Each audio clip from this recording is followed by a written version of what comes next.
मंडळी, आषाढी एकादशी हा दिवस अतिशय महत्त्वाचा आणि खूप प्रभावी दिवस मानला जातो. तर या दिवशी भगवान विष्णूंनाही एक वस्तू अर्पण करून ती मुख्य दरवाजाला आपण लावायची आहे. ज्या घरात भगवान श्री हरी विष्णूंची सेवा उपासना केली जाते तिथून माता लक्ष्मी कधीही जात नाही. त्या घरात संपत्ती, संतती, आयु, आरोग्य या सर्व गोष्टींनी ती वास्तू समृद्ध होते. आषाढी एकादशी हा दिवस विठू माऊलींच्या पूजा, नामस्मरण, व्रत यासाठी समर्पित आहे. विठू माऊली म्हणजेच भगवान श्री हरी विष्णूंचेच ते एक रूप आहे. म्हणूनच आषाढी एकादशीच्या दिवशी विठू माऊलींना किंवा स्वामी समर्थांना तुळशीची माळ आवर्जून अर्पण करावी आणि दुसऱ्या दिवशी ती माळ आपल्या घराच्या मुख्य प्रवेशद्वाराला लावावी. या उपायाने घरात कधीही नकारात्मक ऊर्जा प्रवेश करत नाही. घरामध्ये सकारात्मक ऊर्जेचा संचार मोठ्या प्रमाणावर होतो आणि ती वास्तू समृद्धीकारक होत असते.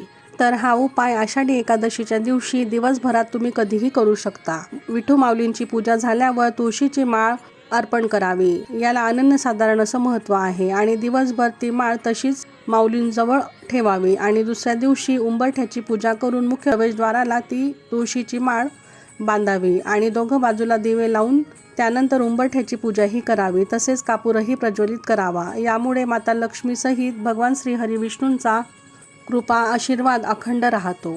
श्री स्वामी समर्थ.